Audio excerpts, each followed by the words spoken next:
ሰላም ሰላም እንዴት አመሻችሁ ውድ ስለ አርሰናል ዩቲዩብ ቻናል አድማጭና ተመልካቾቻችን እንደተለመደው ዛሬም ስለ አርሰናል የተለያዩ መረጃዎችን ይዘን መጠናል። እናንተም ላይክ እንዲሁም ሰብስክራይብ በማድረግ አብራችሁን ቆዩ። በአርሰናል በአውሮፓ ቻምፒዮንስ ሊግ ጨዋታ ትላንት የምድብ ድልድል በተለይ ሊግ ፌዞች ጋር ክለባችን ከማን እንደተደለደለ ነግረናችሁ ነበር። ከስፔን ከግዙፉ ክለብ ሪያል ማድሪድ እንዲሁም ከባየር ሚዩኒክ እንዲሁም ከቦርሲያ ዶርትመንድ የመሳሰሉ ክለቦች ጋር ተደልድሎ ነበር። ከስፔን ጋር ክለባችን ባደረጋቸው ያለፉት 9 ጨዋታዎች ሽንፈት አላስተናገደም። ከዚህ በፊት እንደ አትሌቲኮ ማድሪድ፣ አትሌቲኮ ቢልባኦ፣ ሪያል ማድሪድ፣ ጀሮና እንዲሁም ጀኖዋ እንዲሁም ሲቪያ የመሳሰሉ ክለቦችን ገጥሞ ክለባችን በድል አጠናቋል። አብዛኞቹ ማለት ነው። በአውሮፓ ቻምፒዮንስ ሊግ በድጋሚ የተገናኘው ከሪያል ማድሪድ ጋር ማለት ነው። በ2005-2006 ሪያል ማድሪድን ከሜዳ ውጭ በሳንቲያጎ በርናባው 1-0 አሸነፍናቸው በቴሪ ዳንኤል ኦኑሪ ጎል። ከዛ በአርሰናል ሜዳ 0-0 ተለያይቶ ጥለናቸው ማለፍ ችለናል ማለት ነው። 2024-25 ደግሞ እንደምታስታውሱት አርሰናል በሜዳው በዴክላን ራይስ ድንቅ ሁለት ለፍጹምነት የቀረቡ ቅጣት ምቶችና እንዲሁም በሚኬል መሪኖ አንድ ጎል 3-0 በሜዳችን አሸንፈን ሳንቲያጎ በርናባው ደግሞ ሁለት ጎሎች በቡካዮ ሳካ እንዲሁም ጋብሪኤል ማርቲኔሊ ሁለት እንዲሁም የሪያል ማድሪድን ብቸኛና በውድድሩ ታሪክ ከአርሰናል ጋር ባደረጉት ጨዋታ ያስቆጠረው ቪኒሺየስ ጁኒየር ከክለባችን ጋር ስሙ በስፋት ሲያያዝ የነበረው ተጫዋች ማለት ነው። በዚህ የዝውውር መስኮት አስቆጥሮታል። አሁንም በውድድሩ መክፈቻ የመጀመሪያ ጨዋታ ላይ ክለባችን በመጀመሪያው ሳምንት በሊግ ፌስ ከሪያል ማድሪድ በኤምሬትስ ስቴዲየም የሚጫወት ይሆናል። ባየር ሙኒክ ግብ ጠባቂ ማኑኤል ኖየር ከአርሰናል ጋር ስላለው የአውሮፓ ቻምፒዮንስ ሊግ ጨዋታ ተናግሯል። በሁለተኛው ሳምንት ከሪያል ማድሪድ በኋላ በምንጫወተው ጨዋታ ከባየር ሙኒክ በአሊያንዝ አሬና ከሜዳ ውጭ የምንጫወት ይሆናል እና አስተያየቱን ሰጥቷል። ተፎካካሪዎቹ በጣም ተመጣጣኝ ናቸው። እናም ረጅም ታሪክ ያላቸው እንዲሁም ትኩረት የሚስቡ ቡድኖች ናቸው። በቅርብ ዓመታት ውስጥ ከአርሰናል ጋር የሚደረጉ ጨዋታዎች ልክ እንደ ታሪካዊ ፍልሚያ ሆነዋል ሲልም አስተያየቱን ሰጥቷል። የአውሮፓ ቻምፒዮንስ ሊግ ዋንጫን ክለባችን ከብዙ ዓመታት ሙከራ በኋላ አሁንም ዋንጫውን ለማንሳት አንድ ስቴፕ ለመሄድ ከአምናው ሂደት ማለት ነው አንድ ስቴፕ ከፍ ብሎ ዋንጫውን ለማንሳት የሚጫወት ይሆናል። በዚህም በዝውውር መስኮቱ ያንን ቦታ የሚደፍንለት ተጫዋች እየፈለገ ነው የሚገኘው። በካራባኦ ካፕ 3ኛ ዙር ከኢፕስዊች እንደተደለደልን ታውቋል። ትላንትም ነግረናችሁ ነበር። የምናደርገው ጨዋታ ማክሰኞ መስከረም 5 ምሽት 4 ሰዓት ላይ እንደሚካሄድ መርሃ ግብር ተይዞለታል። ክለባችን ቀጣይ ጨዋታ በሁለተኛ ሳምንት የእንግሊዝ ፕሪሚየር ሊግ ከአስቶን ቪላ ጋር ከሜዳው ውጭ በቪላ ፓርክ ሰኞ ነሐሴ 25 ምሽት 4 ሰዓት ላይ የሚጫወት ይሆናል። ጃሬድ ጊሌትም ይህንን ጨዋታ በዳኝነት ይመሩታል። አዲሱ የቪላ ፈራሚ ኒኮላስ ጃክሰን ሰኞ ከአርሰናል ጋር ለሚደረገው ጨዋታ የመድረስ እድሉን ሰፋ አድርጎ በጊዜ እንደተመዘገበ ነው ማትሎ የዘገበው። ሰኞ ከአስቶን ቪላ ጋር ያለ ሞርጋን ሮጀርስ ምክንያቱም ወደ ቼልሲ ስለሄደ፣ ዩሪ ቴሌማንስ ወደ ማንቸስተር ዩናይትድ፣ ኤዝሪ ኮንሳ ወደ ክለባችን፣ ዶኔል ማለን ወደ ሮማ የተመለሰ ይመስለኛል፣ እርግጠኛ አይደለሁም። ሉካስ ዲኚ ወደ ፓሪስ ሴን ጀርመን፣ ኦሊ ዋትኪንስ ወደ አልሂላል እንዲሁም ኤሚሊያኖ ማርቲኔዝ ወደ የት እንደሄደ አላውቅም። ብቻ ከአስቶን ቪላ ቡድን ውስጥ የወጡ ተጫዋቾች ናቸው። እነዚህን የመሳሰሉ ድንቅ ተጫዋቾች አስወጥቶ አስቶን ቪላ በዚህ የውድድር ዓመት ከክለባችን ጋር የሚጫወት ይሆናል። ክለባችንም በአስቶን ቪላ ሜዳ ቀለል አድርጎ ጨዋታውን ያሸንፋል ተብሎ ይጠበቃል። ምክንያቱም ብዙ ተጫዋቾችን አጠዋል። በሁለተኛ ሳምንትም ምሽት 4 ሰዓት ላይ ሰኞ የሚጫወት ይሆናል። አርሰናል ሰኞ ምሽት በሚያደርገው ጨዋታ አስቶን ቪላን ካሸነፈ ሚኬል አርቴታ በአሰልጣኝነት የመጀመሪያዎቹ 250 የፕሪሚየር ሊግ ጨዋታዎች ያስመዘገበው ድል ከሰር አሌክስ ፈርጉሰን በአንድ ያነሰ ይሆናል። ፈርጉሰን 152 ጨዋታዎችን ማሸነፍ ችለዋል በ250 የፕሪሚየር ሊግ ጨዋታዎች ማለት ነው። አርቴታ ደግሞ ከ250 የፕሪሚየር ሊግ ጨዋታዎች ቀጣይ የሚያሸንፍ ከሆነ አሁን 150 አሸንፏል። ቀጣይ አንድ የሚያሸንፍ ከሆነ 151 በመሆን ከሰር አሌክስ ፈርጉሰን አንድ አንሶ በተከታይ ደረጃነት የሚቀመጥ ይሆናል።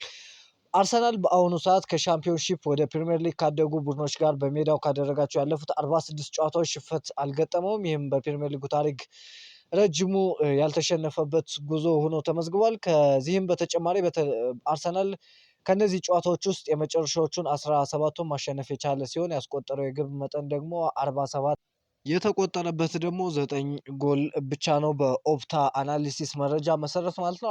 አርቴታ ክለቡ ከሌሎች ተጫዋቾች ጋር ስሙ ሲነሳ በክለቡ ያሉ ተጫዋቾች ምን እንደሚሰማቸው ሲጠየቅ ቅሬታ ያለው ካለ በሬ ላይ መጥቶ ማንኳኳት ይችላል ሲል ሳቅ ያዘለበት አስተያየቱን ሰጥቷል። ሚኬል አርቴታ የዝውውር መስኮቱ ከመዘጋቱ በፊት ስለሚኖሩ ተጨማሪ ዝውውሮች ዛሬ ባለው ሁኔታ ደስተኛ ነኝ፣ የዝውውር መስኮቱ ሲዘጋ ደግሞ ይበልጥ ደስተኛ እንደመሆን ተስፋ አደርጋለሁ ሲል አስተያየቱን ሰጥቷል። ጆን ክሮስ በበኩሉ ደግሞ የገበያው መጨረሻ ቀናት ለአርሰናል እጅግ በጣም የተጨናነቀ እንደሚሆን ይጠበቃል ሲል አስተያየቱን ሰጥቷል። ዛሬ ላይ ስለ ክለባችን ከሪያል ማድሪዱ ኤንድሪክ ጋር ስሙ ሲያያዝ ነበር እና ከሪያል ማድሪድ ጋር ኤንድሪክን በተመለከተ የመጀመሪያ ውይይት አድርጓል የሚል መረጃ አሌክስ ክሩክ ይዞ ወጥቶ ነበር። ከዛ ደግሞ ግራይም ቤሊ አርሰናል ስለ ኤንድሪክ በድጋሚ አንዳንድ መረጃዎችን ጠይቀዋል። አርሰናል ስለ ኤንድሪክ አዲስ የዝውውር ጥያቄዎችን አቅርቧል። የሪያል ማድሪድ ምንጮች ለቲምቶክ እንዳረጋገጡት መድፈኞቹ ብራዚላዊን ድንቅ ወጣት ላይ የነበራቸውን ፍላጎት አድሰዋል ሲል ዘግቧል። አርሰናል ባለፈው ሳምንት ወይም ከዚያ በፊት ለብዙ ተጫዋቾች ግልጽ ያልሆኑ ጥያቄዎችን አቅርቧል። ኤንድሪክ ከነዚህ ተጫዋቾች መካከል አንዱ ነው። ከ18 ወራት በፊትም እሱን ለማግኘት ሞክረው ነበር። ብዙ ጥያቄዎች ስላቀረብን ማንን እንደምንፈልግ አላውቅም ሲል ቲም ኒውስ ኤንድ ቲክስ ዛሬ ላይ ዘግቦ ነበር። ከዛ በኋላ ደግሞ ፋብሪዚዮ ሮማኖ የሰጠው አስተያየት አለ። ባለፉት 24 ሰዓታት ውስጥ አዳዲስ ሪፖርቶች ቢኖሩም ሪያል ማድሪድ በኤንድሪክ ላይ ያለው አቋም አልተለወጠም። እሱ በክለቡ ይቆያል። ኤንድሪክ ከብዙ ክለቦች ጥያቄ ቢቀርብለትም ወደ የትኛው ቦታ አይሄድም። የሪያል ማድሪድ አስተዳደር እና ሞሪኒዮ ኤንድሪክ እንዲቆይ ይፈልጋሉ። ተጫዋቹም ለመልቀቅ ምንም አይነት ፍላጎት የለውም ሲል አስተያየቱን ሰጥቷል። አርሰናል ኤንድሪክን ለማስፈረም ሙከራ አድርጓል የሚባለው መረጃ ውሸት ነው። አርሰናል ኤንድሪክን ለሽያጭ እንደማይቀርብና ሪያል ማድሪድ ሊያቆየው እንደሚፈልግ ያውቃሉ ሲልም አስተያየቱን ሰጥቷል ማለት ነው። ፋብሪዚዮ ሮማኖ ዝውውሩ መረጃዎችን እዚህ ጋር ዘግቷል። ታማኙ ፋብሪዚዮ ሮማኖ አርሰናል የክለባችን የታዳጊ ቡድኑን እያጠናከረ የሚገኘው ክለባችን የ18 ዓመቱን ታዳጊ ተስፋ የተጣለበትን እንግሊዛዊውን አጥቂ ኢጎር ታዮንን ማስፈረማቸውን ዛሬ ይፋ አድርገዋል። የክለባችንን የታዳጊዎች እንዲሁም የአካዳሚ ቡድን በጣም እያጠናከረ እና እንደ ቡካዮ ሳካ፣ ኤታን ዋኔሪ እንዲሁም ማክስ ዶማን አይነት ኮከቦችን ለወደፊት ለማውጣት እየሰራ ነው የሚገኘው። በሌላ ዜና ባለፉት ጥቂት ሰዓታት ውስጥ ጋብርኤል ጄሱስ ለአትሌቲኮ ማድሪድ ቀርቧል የሚል መረጃ ማቴዎ ሞሪቶ ዛሬ ከመሸ ይዞት ወጥቷል። ከ18 እስከ 20 ሚሊዮን ዩሮ የዝውውር ዋጋ ክለቡን ሊለቅ ይችላል። ጋብርኤል ጄሱስ ስለ ዝውውር ሁኔታው ንግግር እንደተደረገ የጄሱስ ዝውውር ከሁሊያን አልቫሬዝ ጋርም እንደማይገናኝ ነው የተዘገበው። ክለባችን በተለይ ዛሬ በማንቸስተር ዩናይትዱ ማርከስ ራሽፎርድ ጋር ሲያያዝ ነበረ። ሚጋኤል ዴላኒ ባወጣው መረጃ በጋብርኤል ማርቲኔሊ ቦታ ላይ ምትክ ሳያገኙ ተጫዋቹ እንዲለቅ መደረጉ የተወሰነ መደነቅን ፈጥሯል። ሆኖም አንዳንድ ምንጮች ይህ እርምጃ አርሰናል የማንቸስተር ዩናይትዱ ማርከስ ራሽፎርድ በጊዜያዊ ውል ለማስፈረም እንዲንቀሳቀስ ሊያደርገው እንደሚችል ያምናሉ ሲል ሚጋኤል ዴላኒ ይዞ የወጣው መረጃ ያሳያል። እኔም ምንም ያክል መረጃው እውነት ነው ብዬ ባላስብም፣ ነገር ግን ማርከስ ራሽፎርድን እና ሁሊያን አልቫሬዝን ካስፈረምን ቡድናችን ጥሩ ይሆናል ብዬ አስባለሁ። ኦፍኮርስ ከራሽፎርድ የተሻለ ተጫዋች ብናስፈርም ደስ ይለኛል። ነገር ግን ሁሊያን አልቫሬዝን የምናመጣ ከሆነ ራሽፎርድን ቢመጣ እኔ ጥሩ የዝውውር መስኮት ነው ብዬ አስባለሁ። እናንተ እስኪ ኮሜንት ጋር ሀሳባችሁን አሳውቁኝ። የጋብርኤል ማርቲኔሊ ዝውውር በቅርቡ ይፋ እንደሚደረግ ይጠበቃል። ማርቲኔሊ ከአልሂላል ጋር ሚሊዮን ዩሮ እንደሚፈው አድሌድ የኢኤስፒኤን ባዚል ጋቢ ዘግቧል። ጋብርኤል ማርቲኔሊ ከአልሂላል እስከ 30 ለመራረም ከሚነት ላይ ደርሷል። አርሰናል አልሂላል ያደረገው ድርድር ሲጠናቀቅ እየጠበቀ ነው ዘግቧል። ፋብሪዚዮ ሮማኖ በኩል አልሂላል ለመሄድ ሰጥቷል። አልሂላል ከ60 ሚሊዮን ዩሮ በላይ ዝውውር ለመጨረስ የመጨረሻ ድርድር ላይ ናቸው። ለቀጠሮ ቀጠሮ ተይዟል ሲል ሀሳቡን ገልጿል። ከዚህ በኋላም ሌሎች ዝውውሮች የሚጠናከሩ ይሆናል። ማርቲኔሊ አንዴ ወደ አልሂላል የሚያደርገው ዝውውር ሙሉ ለሙሉ ከተጠናቀቀ በኋላ አርሰናል በሁሊያን አልቫሬዝ ወይም ደግሞ በሌሎች ዝውውሮች ላይ በቀሩት 3 ቀናቶች የሁኔታውን አፋር ተጫዋች እንደሚያስፈርም ይጠበቃል። ከነዚህም ውስጥ የሁሊያን አልቫሬዝ አንዱ እንደሆነ ይታወቃል። አርሰናል ዛሬ ከአትሌቲኮ ጋር አዲስ ግንኙነት አድርጓል። እናም ክለቡ ጋር ስምምነት ላይ ለመድረስ ዝግጁ መሆን ይፈልጋል። ሁለቱም ወገኖች የተጫዋቹን የመጨረሻ ውሳኔ እየጠበቁ ነው ሲል ፋብሪዚዮ ሮማኖ ዛሬ አለም አርሰናልና አትሌቲኮ ወይም ወደ አርሰናል ይታወቃል። የአልቫሬዝ ወኪሎች ከአርሰናል ጋር ስምምነት ለማድረግ እየተዘጋጁ ነው ሲል በተለይ ዲ ስፖርት የተሰኘ ዘጋቢ ዛሬ ከመሸ ዘግቧል። አርሰናል አልቫሬዝን የማስፈረም እድሉ እየጨመረ እንደመጣ ብዙ መረጃዎች እየዘገቡ ነው የሚገኙት። በርካታ ምንጮች እንደሚያረጋግጡት ሁሊያን አልቫሬዝ አርሰናልን የመቀላቀል እድል ከጊዜ ወደ ጊዜ ይበልጥ እያሰበበት ይገኛል። ተወዳዳሪዎች ሚኬል አርቴታም በአርሰናል የማጥቃት መስመር ውስጥ በእሱ ትክክለኛና ተመራጭ ቦታ ላይ እንዴት እንደሚጠቀመው ለአልቫሬዝ በማስረዳት እሱን ማሳመን ችለዋል ሲል ሚጌል ዴሌኒ ዛሬ ላይ ዘግቧል። ማንቸስተር ሲቲ በዚህ ዝውውር ሊገባ ጥረት አድርጎ ነበረ። ማርካ እንዳወጣው መረጃ ከሆነ ለሁሊያን አልቫሬዝ በሚደረገው ፍክክር ውስጥ ገብተዋል። ሆኖም ልክ እንደ አርሰናል ሁሉ የሲቲ የመጀመሪያ እንቅስቃሴ እስካሁን ድረስ ከተጫዋቹ ጋር ወደሚደረግ ይፋዊ ድርድር አላደረገም ሲል ዘግቧል። ማንቸስተር ሲቲ ሁሊያን አልቫሬዝን እንደገና ወደ ኢትሃድ ለመመለስ ዝግጁ የነበሩ ቢሆንም ተጫዋቹ ግን ፍላጎታቸውን ውድቅ አድርጎታል ሲል ፔድሮ ፉልና ስር ዘግቧል። ካዴና ስር ማለት ነው፣ ታማኝ ምንጭ እንደሆነ ይጠቅስለታል በስፔን እና ሁሊያን አልቫሬዝ በተለይ ከኤርሊንግ ሃላንድ መምጣት በኋላ በማንቸስተር ሲቲ ቤት ሁለተኛ ተጠባባቂ ተጫዋች መሆን ስላልፈለገ ወደ አትሌቲኮ መሄዱ ይታወሳል እና ተመልሶ አሁንም እዛ ቦታ ላይ መሆን እንደማይፈልግ እንደገለጸ ለማንቸስተር ሲቲ እንዲሁም ወደዛ መመለስ እንደማይፈልግ ነው የተዘገበው። አርሰናል አሁንም በውስጥ የአልቫሬዝን ዝውውር ላይ እየሰሩ ነው። እናም ባለፉት 2 ሳምንታት ቀድመው ከነበሩ የተሻለ ምልክቶችን አይተዋል። አትሌቲኮ አልቫሬዝን በተሻለ ፍጥነት ውስጥ ውሳኔ እንዲያሳውቃቸው ይፈልጋሉ፣ ከተቻለ እስከዛሬ አመሻሽ ድረስ ሲል ሚጌል ዴሌኒ ዘግቧል። ማለትም ትላንትም እንደገለጽኩላችሁ እስከ አርብ ምሽት ላይ የዝውውር ሁኔታውን ግልጽ እንዲያደርግ ነው ጠይቀውት የነበረው። እስካሁን ግን ምንም የወጣ መረጃ የለም።